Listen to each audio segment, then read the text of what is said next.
It is Wednesday morning, and the financial media is screaming at you.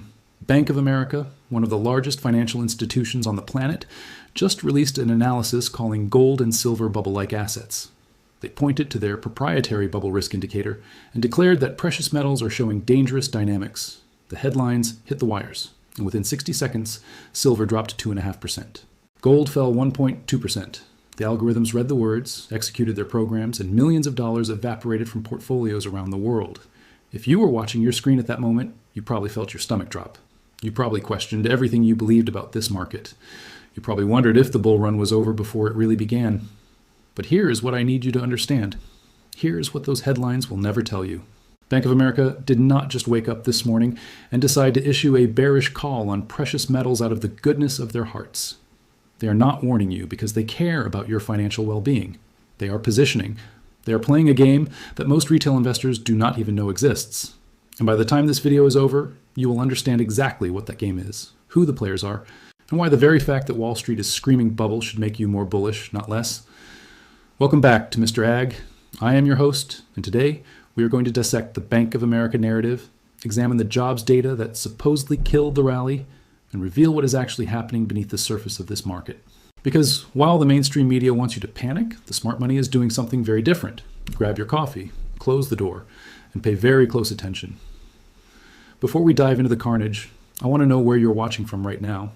Are you in a high-rise office in Hong Kong watching the Asian session unfold? Are you at your kitchen table in Texas trying to make sense of the overnight chaos? Maybe you are on a train in London scrolling through your portfolio on your phone, wondering what went wrong. Drop your location in the comments below. I want to build a map of our global community because what we are witnessing is not just a silver story. It is a story about the entire global monetary system, and people from every corner of the world are waking up to it at the same time. Let us start with the Bank of America report because this is the headline that shook the market. According to their analysis, the sharp rally in gold over the last 3 months has come with increasing instability. They pointed to their bubble risk indicator and declared that gold and silver are showing bubble-like dynamics. They grouped silver together with the Korean Kospi index and rare earth stocks, suggesting that all of these assets are being driven by the same factor, dollar weakness. And then they delivered the punchline. They said the narrative is overblown. They said the relative outperformance of the U.S. economy shows no signs of cracking. They said there are limits to how much dollar depreciation could take place from here. In other words, they are telling you to sell your precious metals because the dollar is fine and the U.S. economy is strong. Now, I want you to think about this for a moment. Bank of America is not some neutral observer commenting on the market from the sidelines.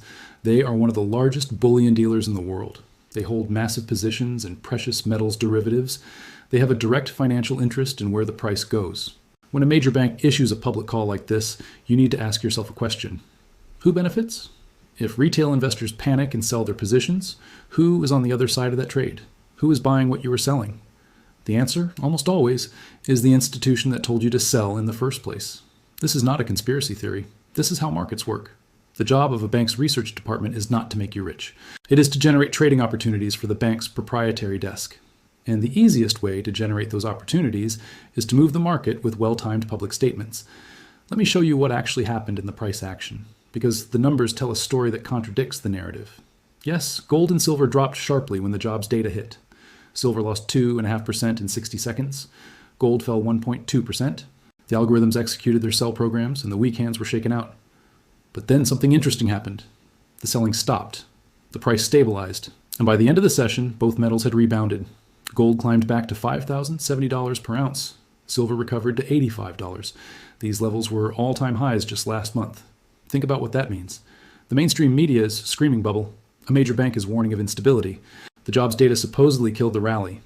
And yet, the price is still within striking distance of its record highs. If this were truly a bubble bursting, if the smart money were genuinely running for the exits, we would see sustained selling pressure. We would see a cascade of liquidations. We would see the kind of capitulation that marks the end of a bull market. Instead, we saw a dip that was immediately bought. We saw the price recover within hours. We saw exactly what happens when strong hands accumulate from weak hands during a moment of manufactured panic. Now let us talk about the jobs data, because this is the supposed catalyst for the sell-off. The Bureau of Labor Statistics reported that non-farm payrolls added almost twice as many jobs as analysts expected. Wage growth accelerated.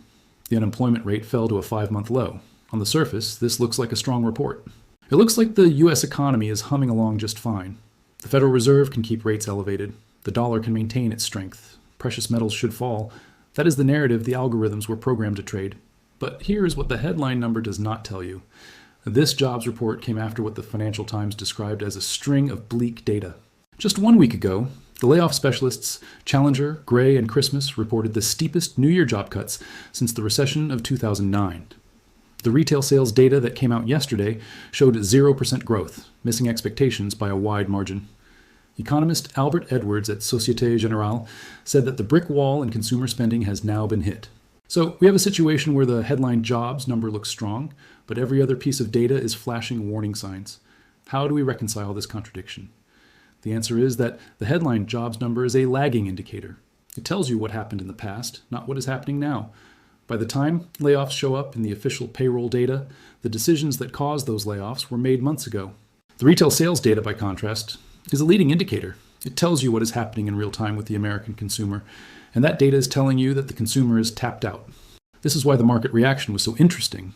Yes, the initial algorithmic response was to sell precious metals on the strong jobs headline, but the human traders, the ones who actually read beyond the headline, they started buying the dip almost immediately.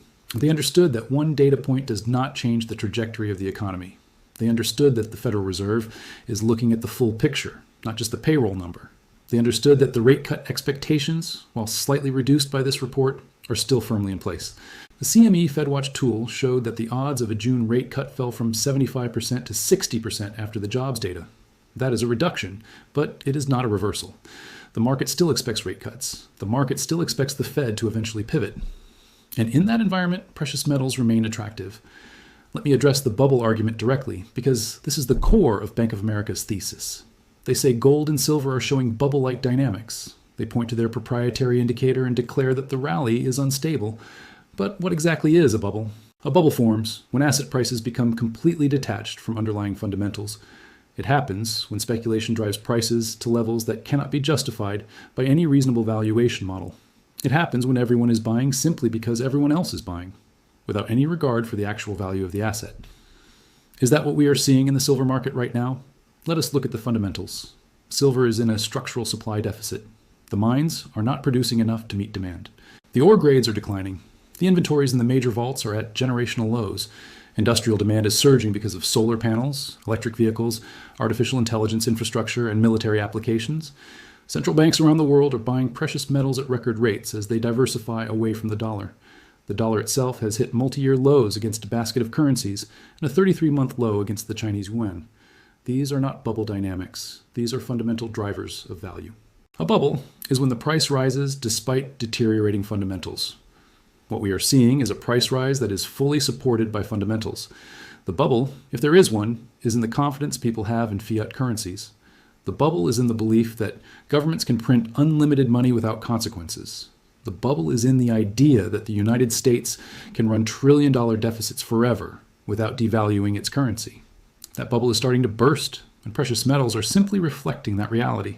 Now let us talk about the dollar, because this is the thread that connects everything. Bank of America says the narrative of dollar weakness is overblown. They say the relative outperformance of the U.S. economy means the dollar cannot depreciate much further. But here is what they are not telling you.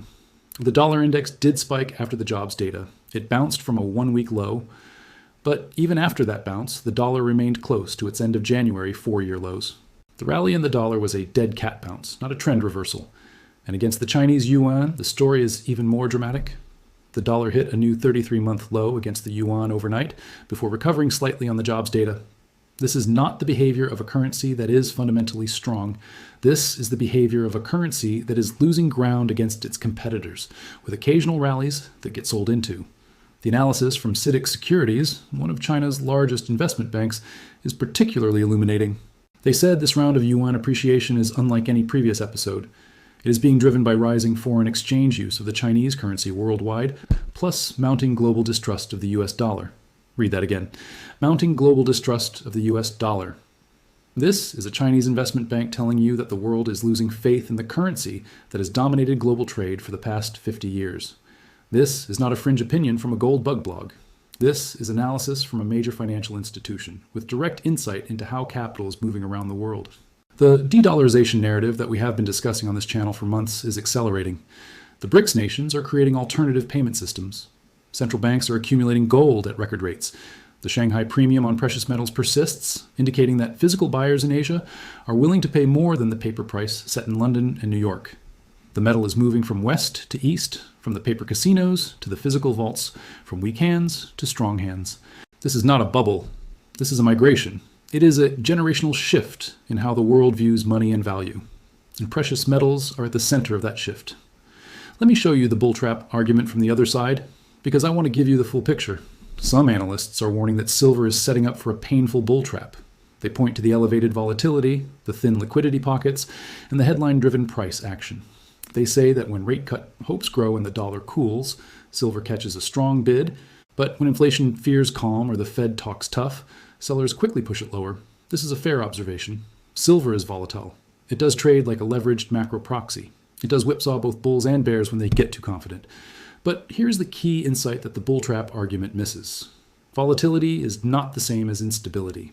A market can be volatile and still be trending in a clear direction. The volatility simply means that the path is not smooth, not that the destination has changed. Think about March 2020. Silver crashed from $18 to $11 in a matter of weeks. That was extreme volatility. That was the kind of move that would have triggered every bull trap warning in the book. But what happened next? Silver rallied to $30 in less than 5 months. The volatility did not invalidate the bull case. It created the buying opportunity of a generation. The current volatility in silver needs to be understood in context. We are in a period of maximum uncertainty. The Federal Reserve is at a policy crossroads. Geopolitical tensions are elevated. The global monetary system is undergoing a transformation that happens once every few generations. Of course, the price is going to swing wildly. Of course, there are going to be sharp drawdowns and violent rallies. This is what happens when a market is repricing fundamental assumptions about money, value, and trust. The traders who get destroyed in this environment are the ones who use too much leverage, who chase every move, who buy the highs and sell the lows in a panic. The investors who thrive in this environment are the ones who understand the bigger picture, who size their positions appropriately, who have the patience to ride out the volatility because they know where the trend is heading. The question you need to ask yourself is not whether silver is volatile. Of course it is volatile. The question is whether the fundamental drivers of the bull market are still intact. And based on everything we have examined today, the answer is yes. Let me walk you through the gold to silver ratio, because this is a metric that professional traders watch obsessively. The ratio tells you how many ounces of silver it takes to buy 1 ounce of gold. When the ratio is high, silver is cheap relative to gold. When the ratio is low, silver is expensive relative to gold. Historically, extreme readings in the ratio tend to revert toward the mean. Right now, the ratio is trading comfortably above 61. This is elevated by historical standards. It tells you that silver has lagged gold on a relative basis during this rally. The market has been willing to pay more for gold's pure safe haven quality and less for silver's mixed industrial and monetary profile. But here is what the ratio also tells you.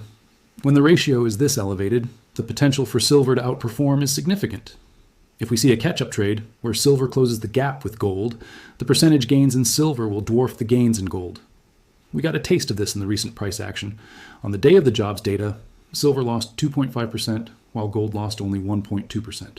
Silver is more volatile on the downside, but it is also more volatile on the upside. When the next leg of the bull market kicks in, silver has the potential to move 2 or 3 times as fast as gold. The elevated ratio is not a warning sign, it is a coiled spring. Let me paint you 3 scenarios for how this could unfold in the weeks ahead. I call these scenario alpha, scenario beta, and scenario gamma. You need to internalize these because the market is always playing out one of them. Scenario alpha is the grind higher. In this scenario, the market digests the volatility and begins a slow, methodical climb. The jobs data fades from memory. The rate cut expectations remain intact. The dollar resumes its drift lower. Silver grinds its way back toward the all-time highs, with pullbacks along the way that get bought by patient accumulators. This is the most likely scenario based on the fundamental picture. It is also the most frustrating for traders who want instant gratification. The grind higher rewards patience and punishes impatience. Scenario beta is the explosive breakout. In this scenario, a catalyst event shatters the equilibrium. Perhaps the next inflation print comes in higher than expected, confirming that the Fed will need to cut rates sooner to support a weakening economy. Perhaps a geopolitical shock, a crisis in Taiwan, an escalation with Iran, sends capital flooding into safe haven assets. Perhaps a major financial institution fails, revealing the fragility of the over-leveraged system. In scenario beta, Silver does not grind. It explodes. It gaps higher through resistance levels, squeezing the shorts and forcing the algorithms to flip from selling to buying. The $100 level that seemed distant becomes a near-term target. This is the low probability, high impact outcome, and those who are positioned in advance capture life-changing gains. Scenario gamma is the retest. In this scenario, the selling pressure is not finished. The dollar finds a bid. The rate cut expectations get pushed further into the future. Silver breaks below the recent support levels and retests the lows from earlier in the year. The bears declare victory. The mainstream media piles on with more bubble warnings. The weak hands capitulate and sell at the worst possible moment. But here is the key to scenario gamma.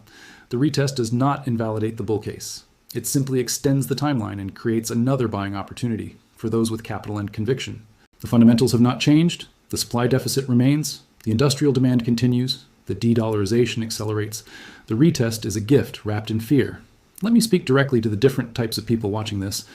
If you're holding physical silver, you are in the strongest position of anyone in this market. You own the actual metal. You do not have counterparty risk. You do not have margin calls. You do not care whether Bank of America calls it a bubble or a bonanza. The weight of the metal in your hand has not changed. 1 ounce is still 1 ounce. It will be 1 ounce when the dollar is strong and 1 ounce when the dollar collapses. The volatility on your screen is just noise. It is a distraction designed to make you doubt your position. Turn off the television. Stop refreshing the spot price. You're not trading. You're accumulating. You're building a position for the long term. The strategy for physical holders is simple. Do nothing.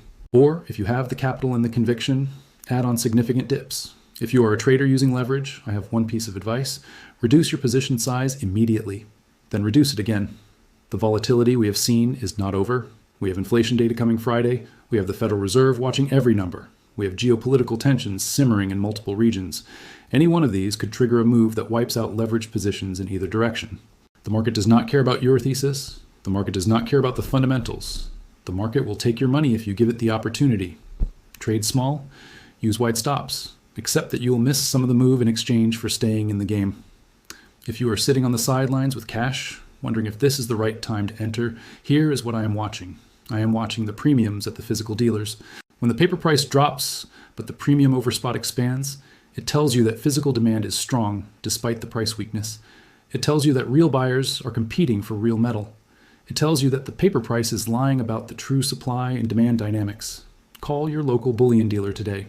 Try to buy a silver eagle at the spot price you see on the screen. See what they quote you. If the premium is elevated, the stress is still in the system. The physical market has not caught up to the paper crash. That is your signal. The Bank of America bubble call should be understood for what it is. It is a positioning tool, not a genuine warning. The same institutions that are telling you to sell are accumulating on the dips. They have done this before. In 2011, they crushed the price with margin hikes and negative publicity, shaking out retail holders and accumulating at lower prices. In 2020, they used the pandemic panic to buy silver at $11 before riding it to $30. The playbook has not changed. Only the specific tactics vary. Your job is not to follow their advice. Your job is to understand their game and to position yourself on the same side of the trade they are actually making, not the trade they are telling you to make. The dollar may bounce. It may rally for days or even weeks on stronger than expected data. But the structural forces pushing against the dollar have not changed. The fiscal deficits are still running at unsustainable levels. The national debt is still growing faster than the economy. The BRICS nations are still building alternatives to the dollar-based system. The central banks are still accumulating gold. These trends do not reverse because of one jobs report. They do not reverse because Bank of America issues a bubble warning. They are multi-year, multi-decade forces that are reshaping the global monetary order, and precious metals are the beneficiary of that reshaping. The volatility you're seeing is the market trying to price in a future that is fundamentally uncertain. Nobody knows exactly when the next rate cut will come. Nobody knows exactly how the geopolitical tensions will resolve. Nobody knows exactly when the confidence in the dollar will crack. But the direction is clear. The trend is established. The fundamentals are supportive. The question is not whether precious metals will go higher. The question is how much volatility you're willing to endure along the way. Let me leave you with a thought. Every major bull market in history has been accompanied by warnings from the establishment. In the early stages of the technology bull market, analysts warned about dot-com valuations. In the early stages of the housing bull market, analysts warned about subprime lending. In the early stages of every transformative trade, there were voices telling you to sell, to take profits, to be careful. Some of those warnings were right, eventually. Every bull market does end, but the warnings almost always come too early. They come when the fundamentals are still supportive, when the trend is still intact, when the smart money is still accumulating. The warnings from Bank of America feel exactly like those premature calls. They feel like an attempt to shake you out of a position before the real move happens. The bubble, if there is one, is not in silver. The bubble is in the confidence that the current monetary system can continue indefinitely. That bubble is deflating, slowly but surely. And when it finally bursts, you want to be holding real assets, not paper promises. I've prepared a complete technical breakdown of the key support and resistance levels for the coming weeks. It includes the exact price points where institutional buying is likely to emerge, the zones where selling pressure will intensify, and the triggers that would change my outlook. I cannot cover all of it in this video, but if you want the full analysis, the link is in the description below. Thank you for watching Mr. Ag. If this analysis helps you see through the mainstream narrative, hit the subscribe button and the notification bell. Share this video with someone who is questioning their position after the Bank of America headline. Drop a comment below with your thoughts and your location. Every comment helps this channel reach more people who need to hear the truth about what is really happening in this market. The establishment is telling you to sell. The fundamentals are telling you to hold. The choice is yours. Stay skeptical, stay disciplined, and most importantly, stay safe. I will see you in the next one.